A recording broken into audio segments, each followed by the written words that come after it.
Welcome back to Minute Reviews, and Solo Leveling just introduced one of the craziest glow-ups I've seen in anime, so let's talk about it. The episode opens with the nurses thirsting over Jingwoo's new body. Our boy looks absolutely shredded. I mean, my god, look at those abs. Maybe it's time I started doing Saitama's training regimen too. Jingwoo's discharged from the hospital, and while home, we see him contemplating how to distribute the new points he earned after leveling up.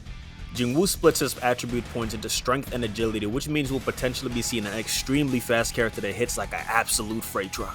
Rent is due, and in order to make more money, Jingwoo decides to join a C-rank dungeon with a very suspicious group that always completes dungeon runs without a healer.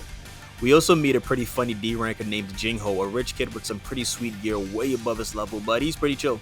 As they enter the dungeon, the hunters notice that unlike most dungeons covered in glowstone that gives them light, this one is pitch black. The mage uses a spell to give them some light, and the exploration continues. Near the middle of the dungeon, the party is attacked by a large swarm of insects from above, and we get a really cool battle sequence. The party leader uses his taunt skill to draw in the magic beast. The mage then uses this opening to begin charging his wide area spell while the other members provide cover fire. Jingwoo doesn't really do much, but he casually takes out a monster sneaking up on him. Jingwoo notices that the veteran group is pretty coordinated, but their lack of healer is still suspicious.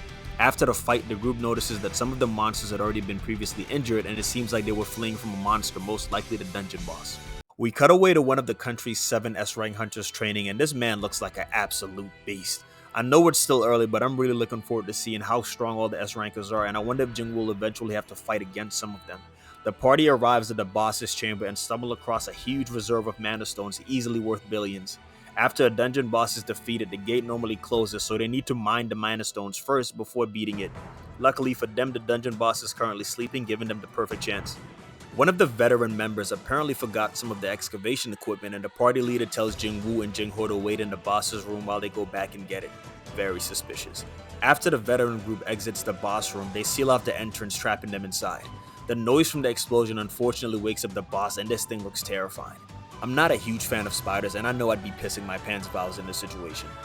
Jingwoo is initially nervous, but after having flashbacks to the S-rank dungeon, he calms down and regains his confidence. He tells Jingho to stand back, pulls out his new dagger, and gets ready to solo the dungeon boss. I can't wait till next week because the real hunt is about to begin. After what I saw him do the last episode, I'm not worried about our boy at all. If anything, I can't wait to see the look on the other hunters' faces when they realize just who they messed with.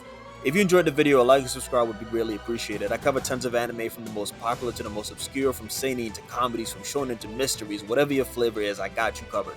Or we'll get you covered in the future, probably. With that being said, see you guys next week. Peace.